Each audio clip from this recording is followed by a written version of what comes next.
Shankar Sinam is a Californian. He's campaigning for his state to become a separate nation, and he joins us tonight. Shankar, thanks for coming on.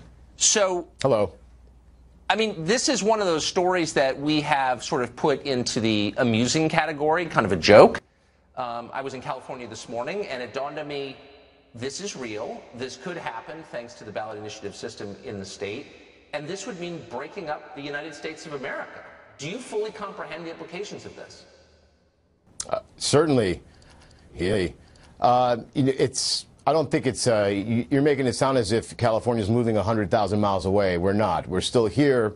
We're still trading with each other, communicating with each other, communicating with each other. Families are still going to see each other. It's not as if, we're moving millions of miles away. Well, you don't know that. I mean, Haiti and the Dominican Republic are next to each other. They're on the same island, and they're totally separate countries that are hostile to each other. I mean, just because they're contiguous doesn't mean that they're part of the same union anymore. You're breaking up the United States. That's your goal. They're hostile to each other. We're a nonviolent movement. California is nonviolent. You know our gun policy. I mean, it doesn't have to be hostile, Tucker.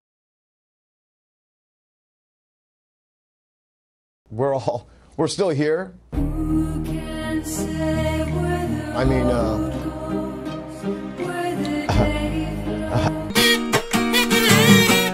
but why would the rest of the states, why would the rest of us, Americans, let California go without a war?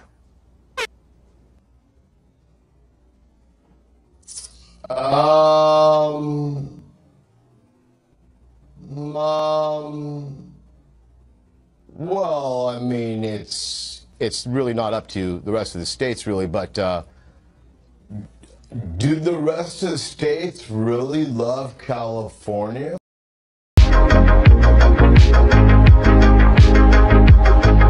From what I've been hearing, I mean, from the rest of the states, we're snowflakes and we're hippies, and we don't know, we're in huge debt crisis, and our hospitals are overcrowded, and all the rumors and those are real. Well, those aren't exactly. Those aren't rumors. I don't think of Californians as hippies or snowflakes. I think of them as poor people.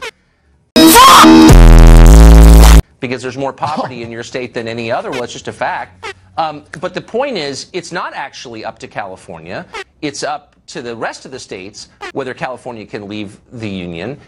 And this could quite easily turn into conflict. I mean, it did in the 1860s when South Carolina tried it. Have you thought this through?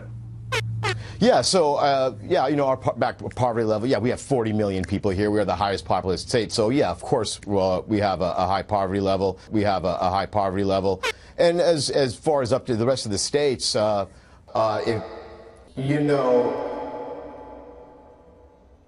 if you can think of a reason why you want us to stay, please let me hear it.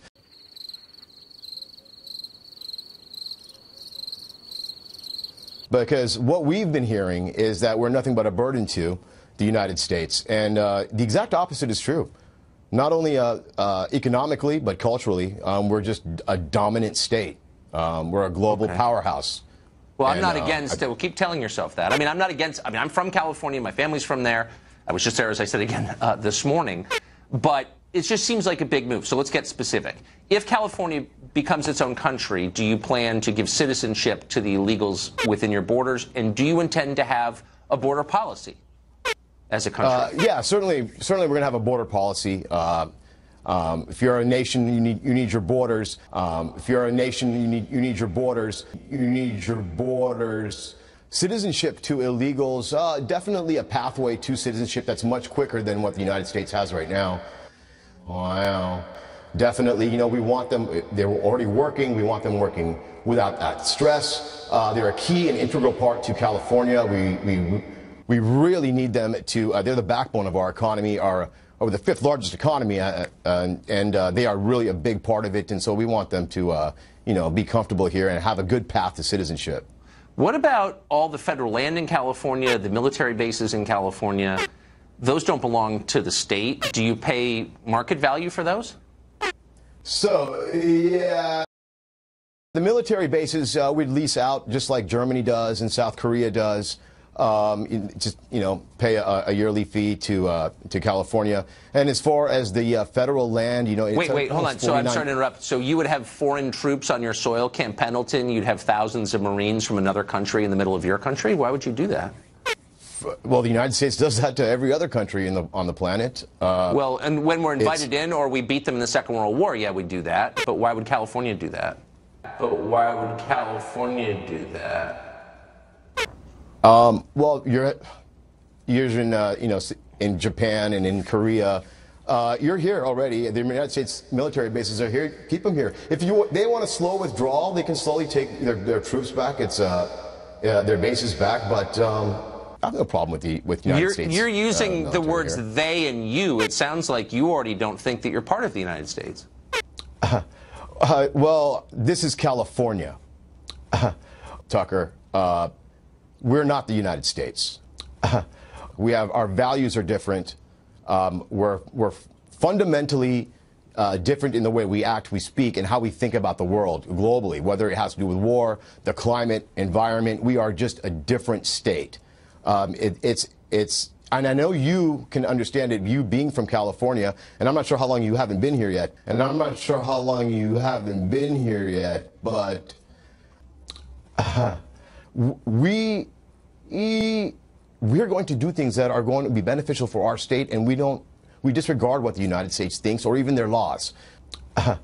I mean, I'm not exactly sure what to say. I think probably you're right in a lot of ways. California is its own country already because of its immigration policy. It's deeply depressing to me as someone who's from there, but I think you're telling the truth in a way, and I appreciate that.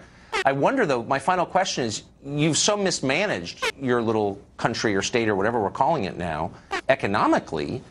There's been a massive exodus of middle-class Californians to neighboring states. Well, I mean, the numbers are there. I mean, you've lost hundreds of thousands of people making between $100,000 and $200,000 over the past 10 years, and they've enriched Idaho and Montana and even Wyoming and Washington State. Like, if it's such a well-run place, why is the middle class leaving?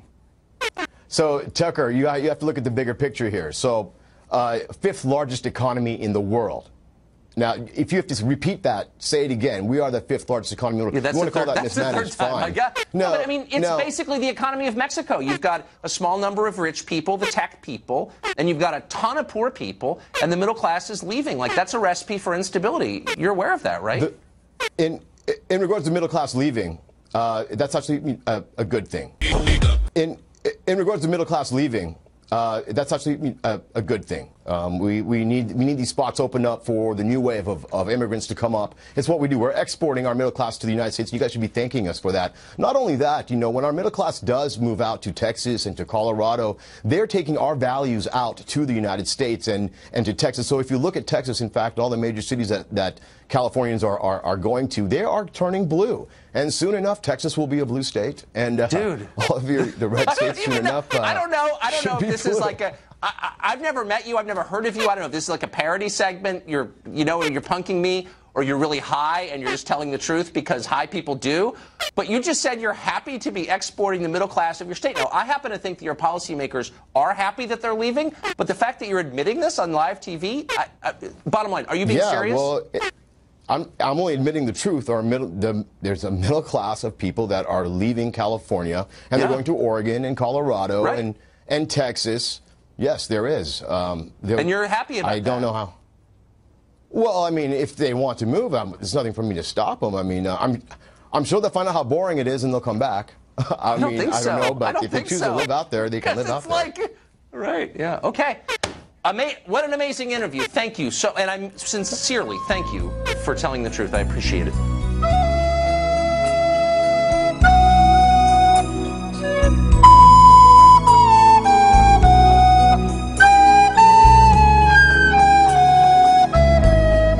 I mean,